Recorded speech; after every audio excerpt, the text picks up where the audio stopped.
Já se passaram mais de 52 anos desde que Os Pioneiros foi ao ar pela primeira vez. Mas pouca gente sabe o que realmente acontecia por trás das câmeras enquanto a família Ingalls nos ensinava lições de vida toda semana. Estreada na NBC em 1974 e baseada nos livros de Laura Ingalls Wilder, a série apresentou ao mundo Charles e Caroline Ingalls, vividos por Michael Landon e Karen Grasso, além das filhas Mary, Laura e Carrie, interpretadas por Melissa Sue Anderson, Melissa Gilbert e as gêmeas Lindsay e Sydney Greenbush.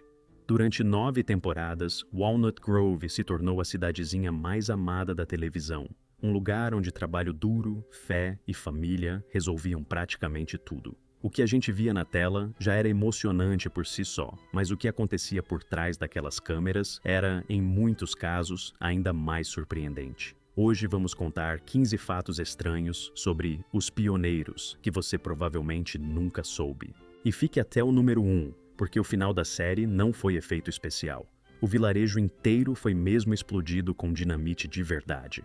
Mas antes de entrarmos na pradaria, não esquece de curtir o vídeo, se inscrever no canal e ativar o sininho. Isso ajuda o YouTube a mostrar esse vídeo para mais fãs da TV clássica como você. Vamos lá, sobe na carroça.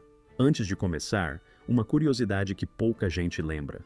Durante as gravações, Michael Landon fazia questão de escalar irmãos de verdade sempre que possível, para interpretar os irmãos da ficção da família Ingalls. Melissa e Jonathan Gilbert, irmãos na vida real, viveram Laura e Willie Olson, respectivamente. As gêmeas Lindsay e Sydney Greenbush dividiram o papel de Carrie. Os irmãos Matthew e Patrick LaBiorto interpretaram Albert e Andy Garvey, e as gêmeas Brenda e Wendy Turnbaugh se revezavam no papel da bebê Grace. Segundo quem trabalhou na produção, essa escolha não era por acaso. Landon acreditava que irmãos de verdade criavam uma química muito mais natural diante das câmeras do que qualquer dupla de atores mirins sem parentesco. E o resultado, aliás, acabou provando que ele estava certo.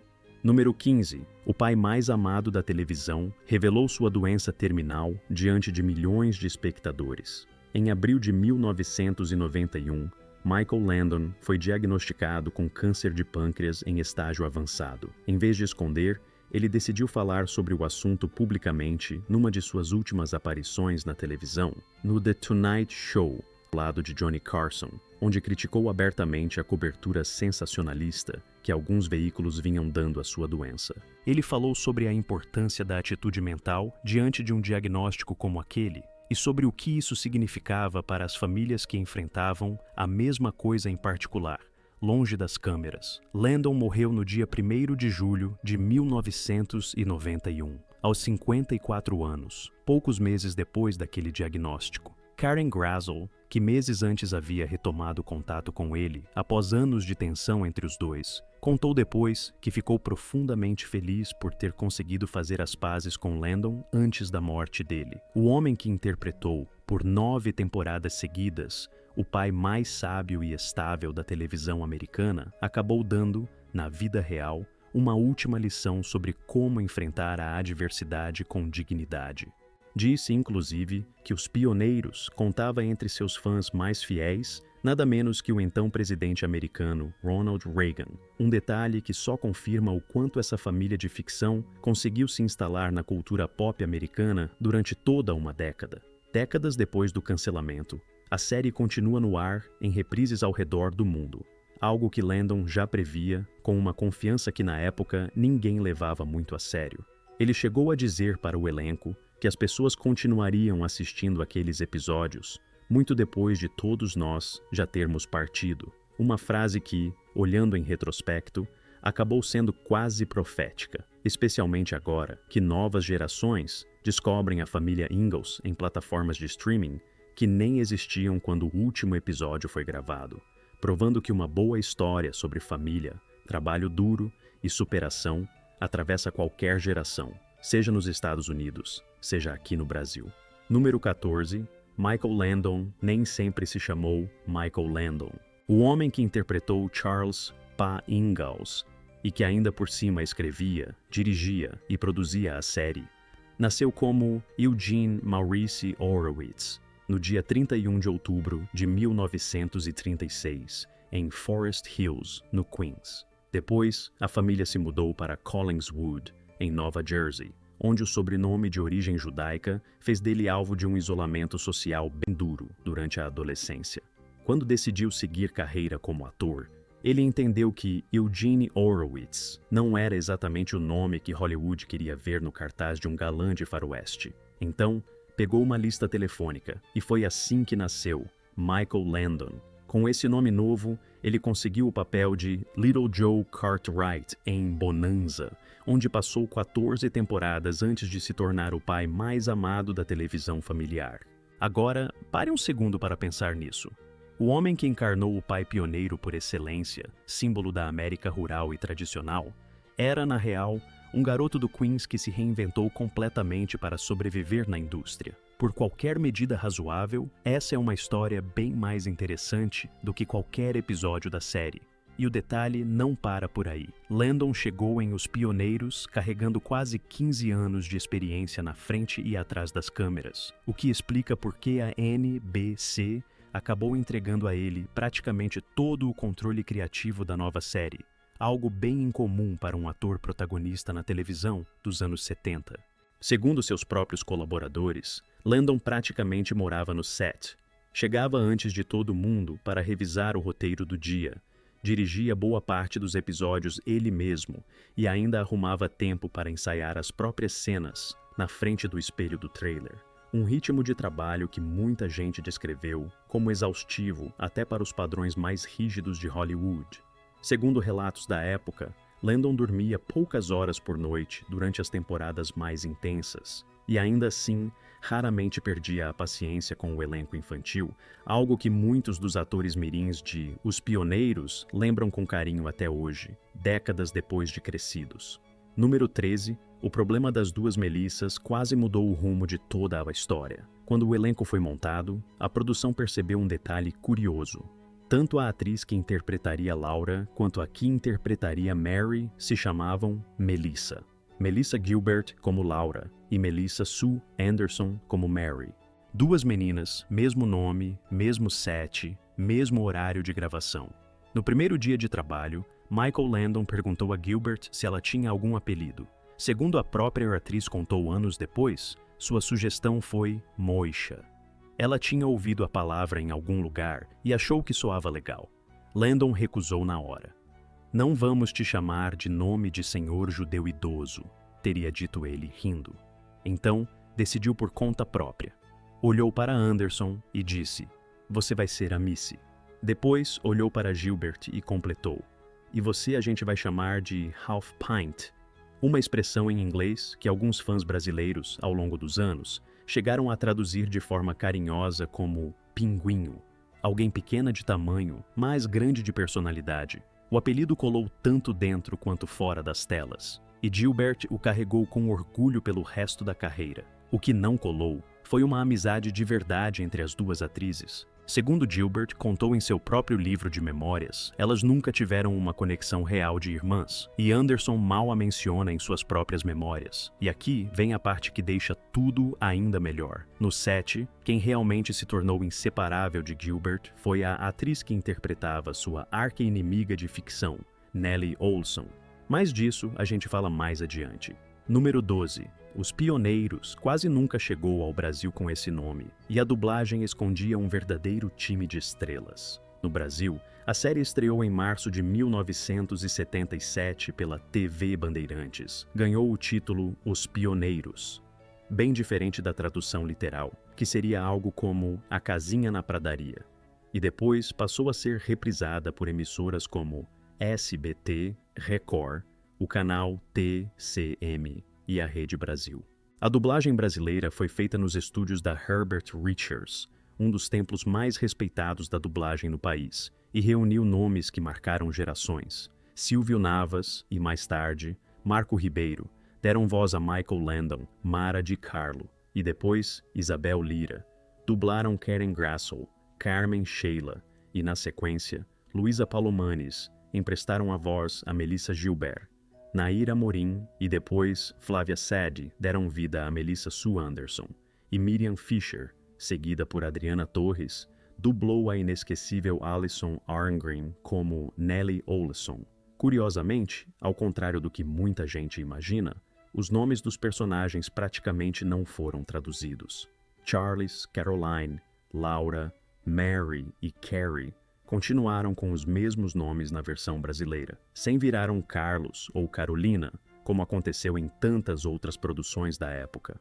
A mudança mais curiosa veio de alguns fãs que, décadas depois, ao comentar a série na internet, passaram a usar o carinhoso apelido Pinguinho para se referir a Laura, numa tentativa afetuosa de traduzir aquele half pint que Michael Landon inventou de improviso lá nos Estados Unidos. Vale lembrar também que a série chegou a ser reprisada tantas vezes ao longo das décadas seguintes que boa parte do público brasileiro mais jovem só conheceu Os Pioneiros através dessas reprises noturnas, muito antes de qualquer plataforma de streaming existir.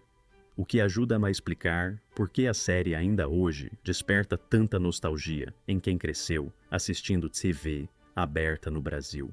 Número 11. A professora mais doce da cidade teve a vida mais agitada de todo o elenco. Charlotte Stewart interpretou a carismática professora Senhorita Beadle nos primeiros anos da série, paciente, correta, sempre com um sorriso gentil para os alunos de Walnut Grove. Fora das câmeras, porém, Stewart carregava uma vida que nem o roteirista mais ousado da série teria coragem de inventar. Antes de chegar à pradaria, Stewart contracenou com Elvis Presley no filme Speedway, em que o próprio Elvis, recém-casado com Priscilla, sentava-se com ela entre uma tomada e outra para falar sobre a mãe que havia perdido. Pouco depois, ela ficou amiga próxima do cantor Jim Morrison, do The Doors, com quem costumava beber. Segundo a própria atriz contou, certo dia, Morrison ligou, dizendo que precisava sumir da cidade, e ela topou uma viagem improvisada pela costa da Califórnia, que durou vários dias. 6 meses depois, Morrison morreu em Paris, aos 27 anos. E aqui vem a parte que deixa tudo ainda melhor. Anos mais tarde, quando o comediante Bill Murray estava começando no Saturday Night Live, Stewart também teve um breve affair com ele. A mulher que ensinava boas maneiras às crianças de Walnut Grove viveu na vida real uma das histórias mais rock and roll de todo Hollywood. Décadas depois, já aposentada da atuação, Stewart publicou as próprias memórias, contando todos esses episódios com uma honestidade brutal, incluindo suas próprias lutas contra o alcoolismo e outros vícios, provando que por trás do rosto mais doce e confiável de Walnut Grove havia uma sobrevivente com uma vida tão intensa quanto qualquer estrela de rock daquela mesma década. Número 10. A peruca de Nellie Oleson literalmente machucava o couro cabeludo dela até sangrar. Alison Arngrim interpretou Nellie Oleson, a garota mais mimada e inesquecível de toda a televisão dos anos 70, com aqueles cachos loiros apertadinhos e o jeitão insuportável. Só que esses cachos não eram o cabelo dela de verdade. Era uma peruca presa com tanta força ao couro cabeludo que, segundo a própria atriz contou em entrevistas, acabava causando sangramento. E como se não bastasse, as gravações aconteciam nas colinas de Simi Valley, onde a temperatura no set rotineiramente passava dos 38 graus Celsius. Entre o calor escaldante e a peruca dolorosamente apertada, Arngrim desmaiava com certa frequência durante as filmagens. O problema é que quanto mais ela sofria fora de cena, mais eficaz ficava a atuação dela diante da câmera. Com o tempo, os roteiristas foram deixando o personagem cada vez mais maldoso a cada episódio, quase como se estivessem competindo com o que Arngrim era capaz de interpretar sem piscar. Ela mesma chegou a descrever essa escalada como uma espécie de guerra de "eu vejo sua aposta e aumento", até chegar ao ponto de torturar meninas gagas e ser empurrada morro abaixo numa cadeira de rodas. Tudo em nome do entretenimento familiar. Curiosamente, entre uma tomada e outra, a garota mais odiada da televisão americana se transformava numa das pessoas mais calorosas e engraçadas de todo o set. Segundo relatam os próprios colegas de elenco, que até hoje dizem não entender como alguém tão agradável na vida real conseguia ser tão insuportável na frente das câmeras. Pausa rápida. Se você está curtindo esse passeio por Walnut Grove, deixa o like aí no vídeo. Isso mostra para o YouTube que ainda tem gente que ama televisão clássica tanto quanto a gente. Se inscreve no canal se ainda não fez isso e conta aqui nos comentários qual era o seu personagem favorito de Os Pioneiros na infância. Beleza, vamos voltar para a contagem regressiva. Número 9. A matriarca da família lutou em segredo contra o alcoolismo enquanto interpretava a esposa perfeita. Karen Grassel deu vida a Caroline Ma Ingalls, a mãe exemplar, dedicada e sempre serena da família Ingalls. Fora das câmeras, porém, Grassel vivia uma realidade bem diferente. No próprio livro de memórias, Bright Lights, Prairie Dust, a atriz revelou que, durante boa parte das gravações, bebia com frequência para lidar com a pressão do set, algo que ela mesma descreveu como alcoolismo funcional, até conquistar a sobriedade em 1977. Grassel também contou que, depois do primeiro ano de sucesso da série, pediu um aumento de salário compatível com o que outros protagonistas de programas de sucesso ganhavam. Mas Michael Landon, que além de parceiro de cena era o produtor executivo, se recusou repetidas vezes, alegando que o salário dela deveria se aproximar do que recebiam os atores mirins. Segundo Grassel, a tensão que veio depois dessa negociação foi sentida no set por meses, com o personagem dela perdendo tempo de tela enquanto ela insistia no pedido. Com o tempo, ela conseguiu o aumento que buscava, embora, em suas próprias palavras, tenha pagado um preço emocional alto por isso. O problema é que, diante das câmeras, Ma continuava parecendo exatamente tão calma e radiante quanto sempre. Com os anos, Grassel conseguiu se manter sóbria, reconstruir a carreira no teatro e fazer as pazes, pelo menos em parte, com a memória do parceiro de cena, embora nunca tenha deixado de insistir que merecia o mesmo respeito profissional dado a qualquer outra estrela de um programa de sucesso.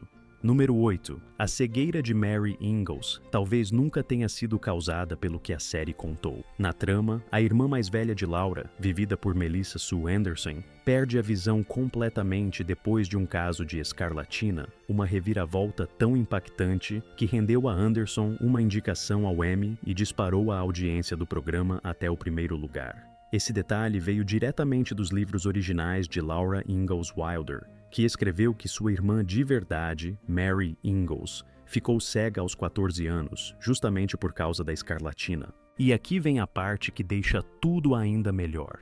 Em 2013, uma equipe de pesquisadores médicos da Universidade de Michigan revisou cartas históricas, registros escolares e dados epidemiológicos da época e chegou a uma conclusão diferente. Segundo o estudo, publicado na revista Pediatrics, é muito mais provável que a verdadeira Mary Ingalls tenha perdido a visão por causa de uma meningoencefalite viral, uma inflamação do cérebro e de suas membranas capaz de danificar o nervo óptico, e não pela escarlatina que a própria Laura Ingalls Wilder descreveu em seus romances. Ou seja, por mais de um século, gerações inteiras de leitores e espectadores aprenderam uma causa médica que provavelmente nunca esteve correta. O que, sinceramente, é uma reviravolta bem irônica para uma história que, dentro da ficção, foi contada justamente para ensinar milhões de crianças sobre a escarlatina e suas consequências. Número 7.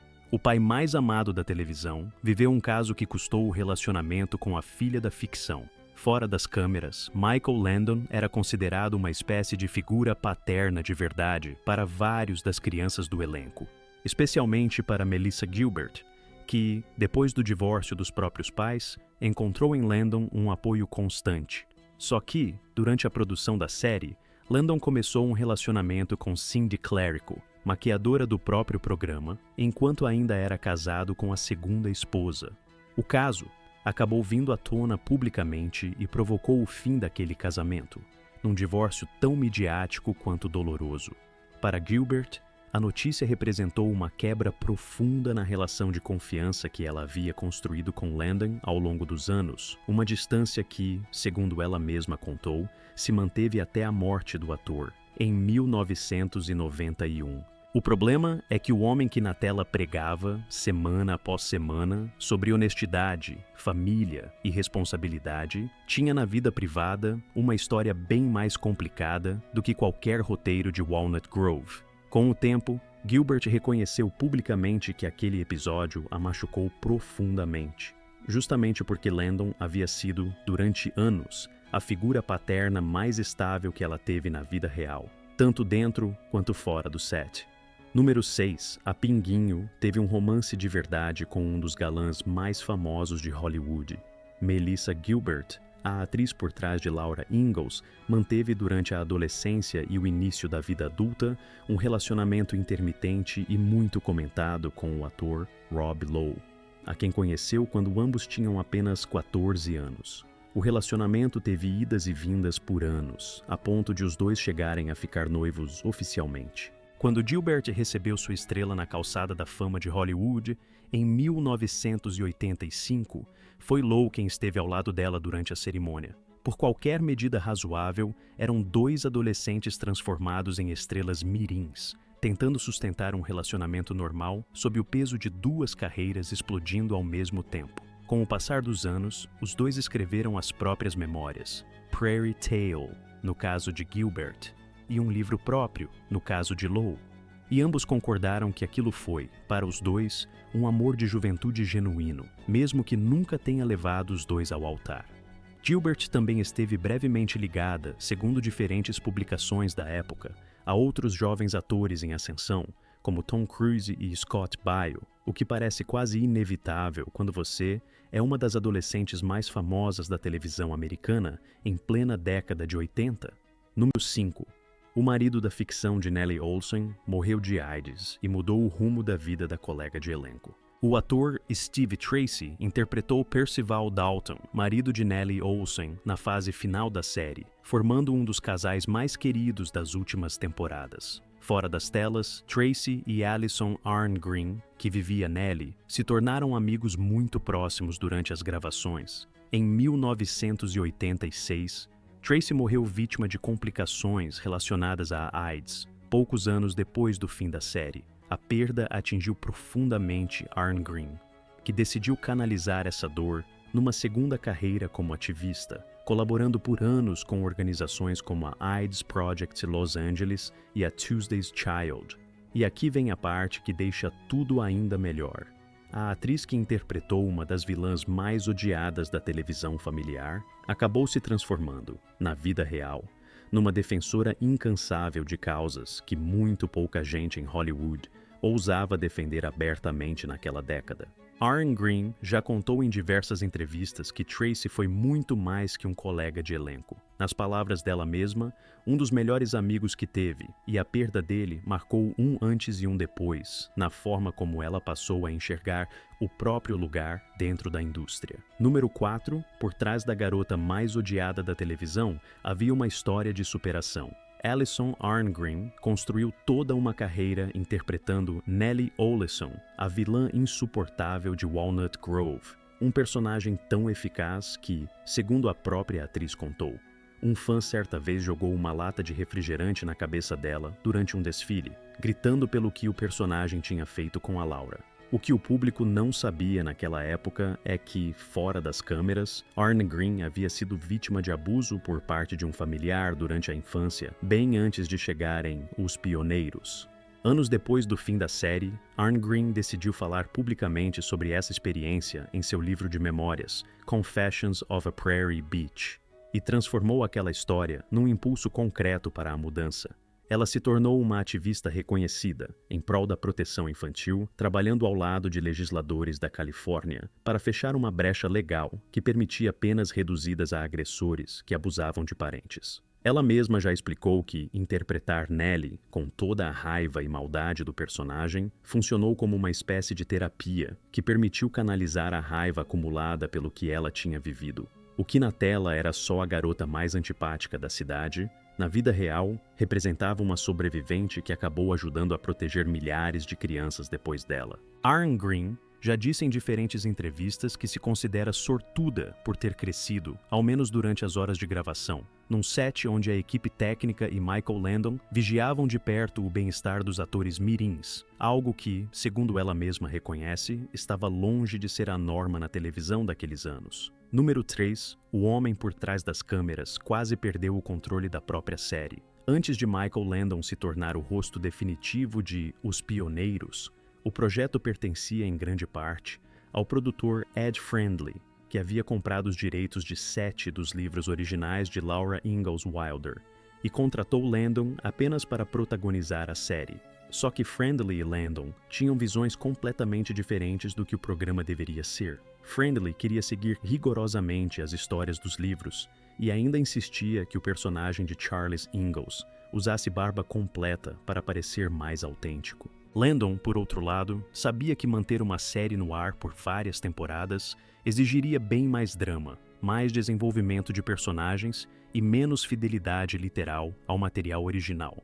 E além disso, não queria usar barba na tela. As diferenças escalaram tanto que Friendly chegou a pedir que Landon fosse tirado do projeto. A NBC, porém, apoiou Landon, e foi Friendly quem acabou se retirando como sócio silencioso ainda na metade da primeira temporada. O problema é que o homem que tinha comprado os direitos do material original não tinha mais voz nenhuma sobre como aquela história seria contada. A partir dali, Landon ficou responsável por praticamente tudo: atuação, roteiro, direção e produção executiva, tornando-se um dos poucos homens-orquestra da televisão da sua época. E de novo, a vida real entregou sua própria virada de roteiro. Longe de fracassar sem a supervisão rígida de Friendly, a série virou um sucesso estrondoso, mantendo-se entre os programas mais assistidos durante toda a exibição original. Algo em que pouca gente da indústria apostaria numa época em que os faroestes familiares já começavam a sair de moda na televisão de meados dos anos 70.